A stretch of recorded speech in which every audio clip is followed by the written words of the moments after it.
Well, hello and welcome to the Tao Manifesting Tarot, the most off the wall tarot reading anywhere. I've done tarot for over 20 years. In that 20 years, I've come to understand tarot does not predict anything, at least not from my point of view. I mean, once in a while you get lucky, but for the most part, no. But in that 20 years, I've discovered the real value of tarot. It's to take the cards, tell a story, create a frequency. It's your potential. That's what tarot is all about. It's the science of potential, your potential. Your potential to what? Make pictures, make movies in your own head, in your own imagination. And that's exactly what the purpose of this is, to help you to manifest. You don't need a laptop, a desktop, a smartphone, AI, none of that. In fact, it has been proven scientifically that the more you depend on that technological crap, the less creative you are. In fact, the dumber you are. Just saw a study back, oh, geez, a couple of weeks ago now, where the average IQ in America has dropped anywhere between 6 and 9 points. That doesn't sound like much, right? Single digit numbers. It's huge. First of all, we couldn't afford to lose that many points in our IQ on average anyway. But when you're talking about IQ, 9 points, that's a lot. So the idea is to find that human kryptonite in the tarot message. I use 3 cards. There's a symbolic reason why 3 is so important. So I use 3 cards, put them together, and it give you a crystal clear idea what the frequency means. Now, you have to determine whether or not you want to participate. Today's Tao Manifesting Tarot theme is don't be blinded by your senses. That's what's going on right now. It has been going on for, I think, probably my whole lifetime. And I've been around for a day or two, that's for sure. But they throw stuff at you, messages at you. I mean, at this point, I think the internet is 70% or more crap. They're bots, they're fake. People just using it for whatever their purposes are.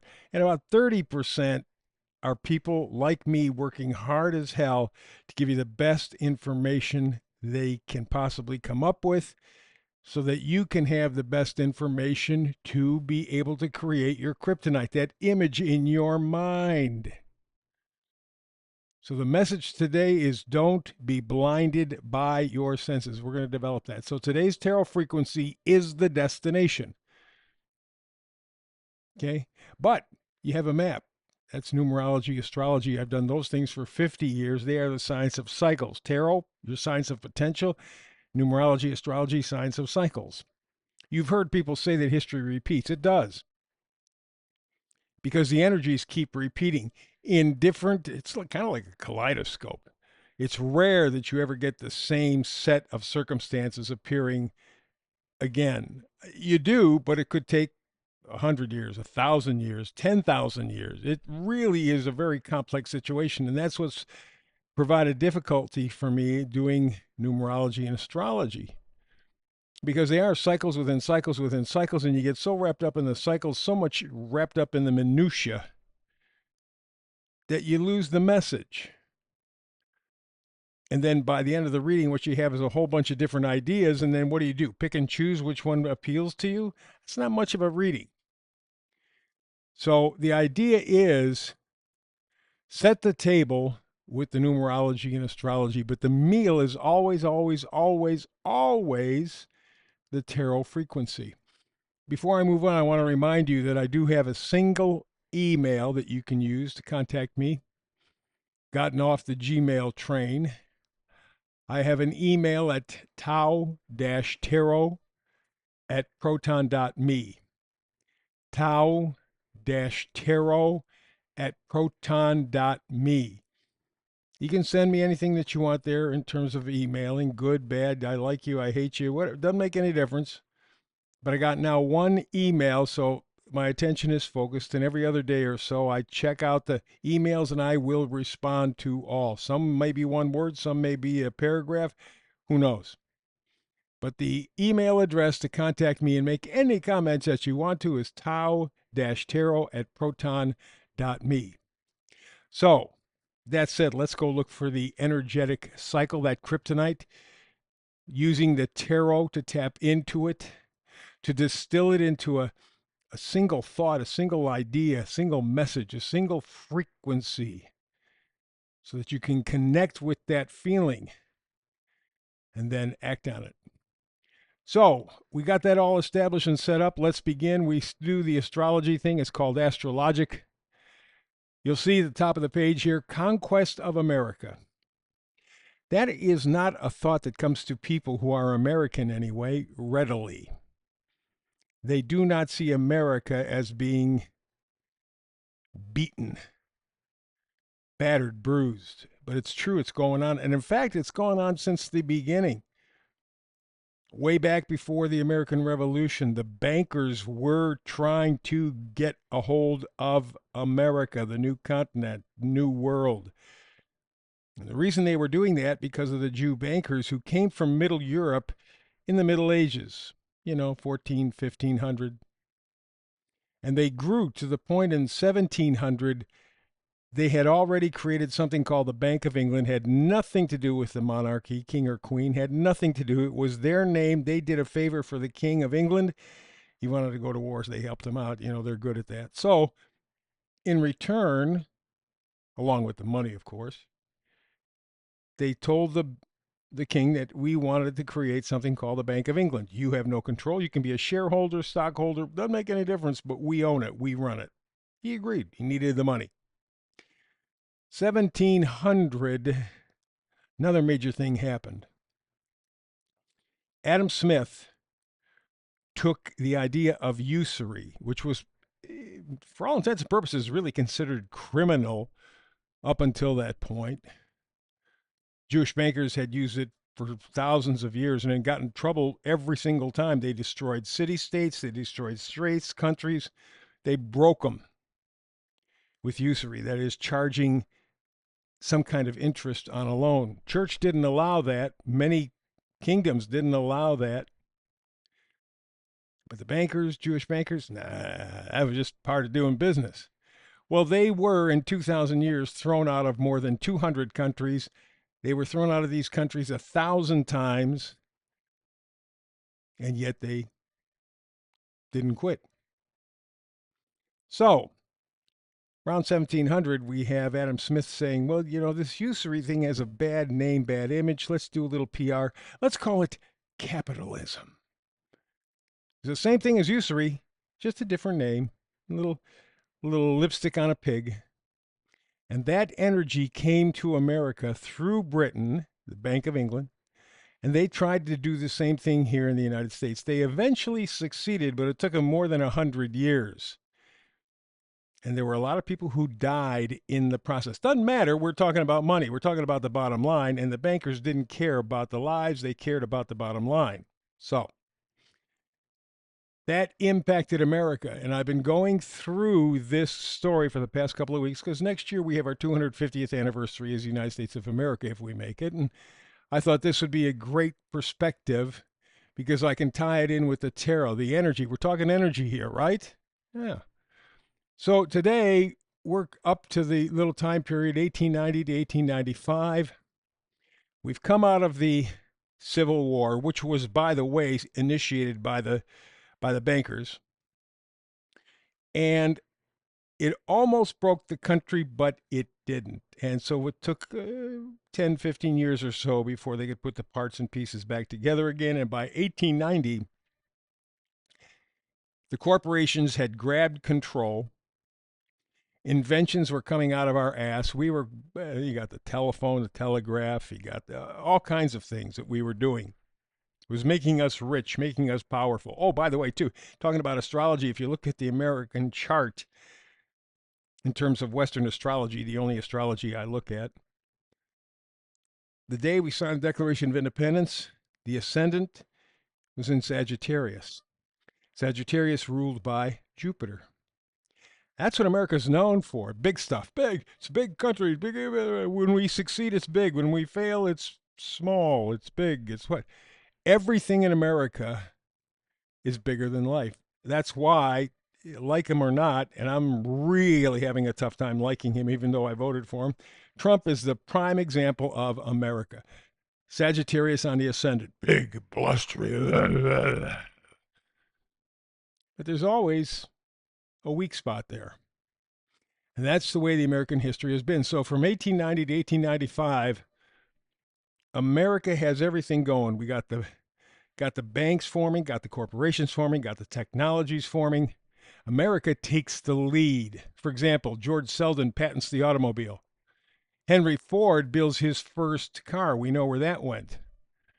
Also, between 1890 and 1895, U.S. is the biggest steel producer in the world. That is monumental because all the good stuff is built with steel.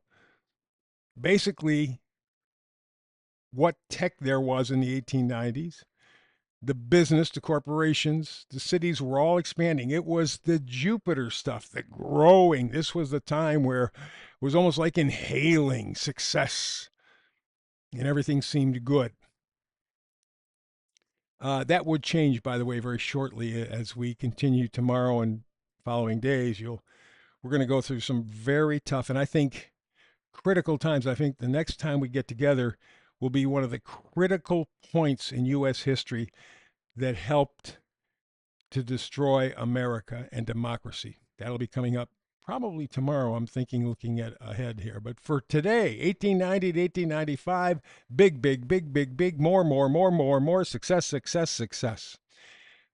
The astrology, Saturn and Uranus were not working very favorably.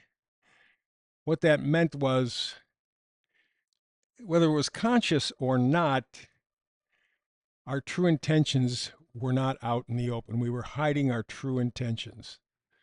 And again, it may have been a collective thing more than an individual thing, but we were just so busy being successful. Maybe that's it. Maybe we just didn't give a damn. We're just enjoying the moment, I suppose. And the other astrological aspect is Neptune and Pluto were in a very good relationship. They were in Gemini. Fast, not deep. We didn't think it out. We just enjoyed the moment.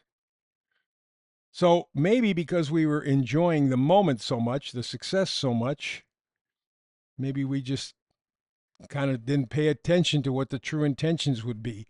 We would pay attention, and we're paying attention today because what happened back around that time period, 1890, 95, really was the seed for the shit that we're going through today. You'll see that as we move on ahead. But that laid down, how about if we go to the meme for the day? This is about a guy who, he's a jerk off. Bill Gates. You know, he's the guy who's been trying to sell us on eating bugs. He's the guy that's been going, climate change. So what does he come up with? Fake butter made out of carbon dioxide. He said food made with livestock is a major worldwide source of planet-warming greenhouse gases.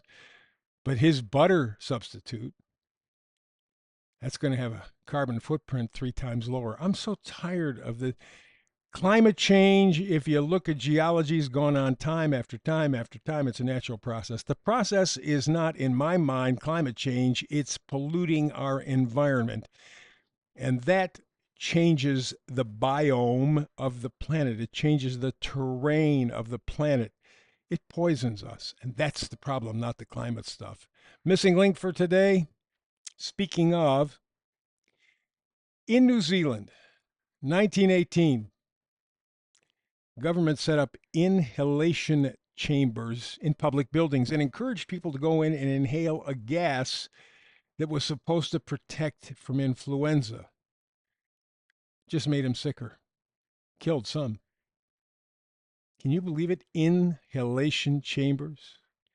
Some more bullshit from the people who have the money. And it really kind of gave you an idea what they had planned for us. Back in 1918 in New Zealand, inhalation chambers. So you want some of Bill Gates' crickets? You want some of his fake butter? Yeah. Let's go to the tarot. We begin with the Four of Swords. Time to de-stress. Time out. Time to recoup. Actually, in realistic terms, time to heal. Because our nerves are absolutely frazzled to the point where we can't think a straight thought because there's just too much coming at us.